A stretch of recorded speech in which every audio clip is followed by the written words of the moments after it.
My dear friend, मैं आपका दोस्त पीयूष रंजन। जैसा कि आपसे कहा, प्यारी प्यारी कहानी आपके लिए लेके आऊँगा। आज बहुत प्यारी सी कहानी प्रस्तुत करता हूँ। एक बार की बात थी कि एक मूर्तिकार था। वो मूर्तिकार जो है बहुत प्यारी मूर्तियाँ बनाता था और उसकी मूर्तियाँ अच्छे दामों में बिकती थी। वो अच्छी खासी कमाई भी हो जाती थी।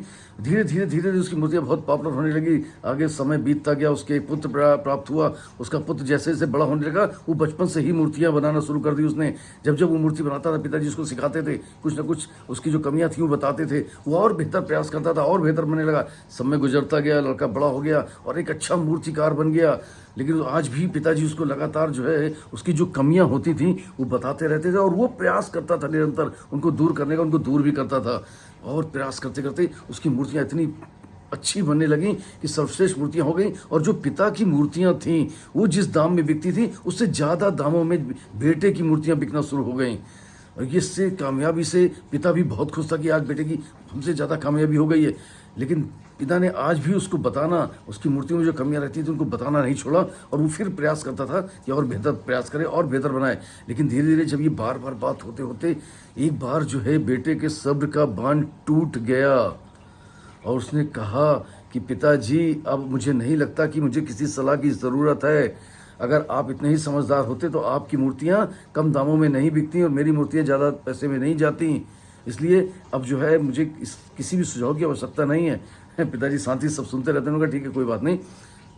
कुछ समय गुजरता है, उसकी मूर्तियां बेटे की बहुत प्यारी बिक रही थी, बहुत अच्छे दामों से बिक रही थी। लेकिन थोड़े समय बाद ही जो है धीरे धीरे उनके दाम स्थिर हो गए या नीचे आने लगे।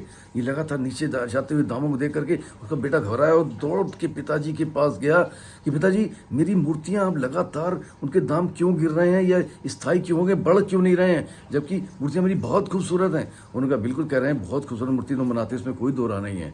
उनका फिर ऐसा क्यों हो रहा है?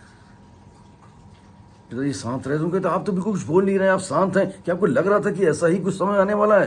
पिताजी ने कहा हाँ, मुझे मालूम था कि ऐसा समय दिन आएगा और तुम हमसे लौट कर मेरे पास आओगे मुझसे बात करने के लिए। तो उन्होंने कहा कि ये आप कैसे कह सकते हो? उन्होंने कहा मैं भी जो है एक बार एक्साइटमेंट में, उत्तेजना में, ईगो में, गर्व में, जुनून में मैंने भी अपने पिता से इसी तरीके का टकराव किया था। तो उन्होंने कहा कि अब मैं क्या कर सकता हूँ, सोल्यूशन क्या है इसका, कैसे चीज़ें बढ़ेंगी? उनका सिंपल सा सोल्यूशन है कि जब तक तुम मूर्तियां बना रहे थे मैं उसमें कमियां बता रहा था, तुम अपडेट करते थे, तो निरंतर संभावनाएं थी बेहतर बेहतर और बेहतर होने की।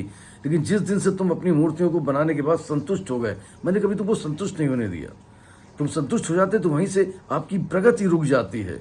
मैंने जब तुमको संतुष्ट नहीं होने दिया तो आप निरंतर उनको और बेहतर करने का प्रयास करते रहे, और बेहतर करने का प्रयास करते रहे, और बेहतर करने का प्रयास करते रहे। लेकिन जिस दिन से तुम संतुष्ट हो गए, आपने मेरी बात सुनना बंद कर दिया। मूर्तियाँ, क्योंकि जो समाज था, जो पब्लिक थी, जो कस्टमर थे, वो तुमसे बेहतरी की उम्मीद कर रहे थे, हर बार कुछ और बेहतर, हर बार कुछ और बेहतर। लेकिन उनको जब लगातार नहीं मिलने लगा तो धीरे धीरे उनके निराशा हो गई, तुम्हारी मूर्ति ग्रेट डाउन हो गई। तो दोस्तों, कभी भी इस तरीके से सभी चीज़ों में संतुष्ट नहीं हुए। निरंतर एक संभावना अपने अंदर रखिए अपग्रेड करने की, अपग्रेड करने की। निरंतर सीखते रहने की जो प्रक्रिया है वो आपको कामयाबी के पथ पर तेजी से प्रशस्त करती है, क्योंकि जब आप सीखते हैं तभी आप जीतते हैं। Wish you all the best. Thank you very much, very I love you. और फिर मिलूंगा किसी प्यारी कहानी थर्ड साइड। आपका दोस्त पीयूष रंजन।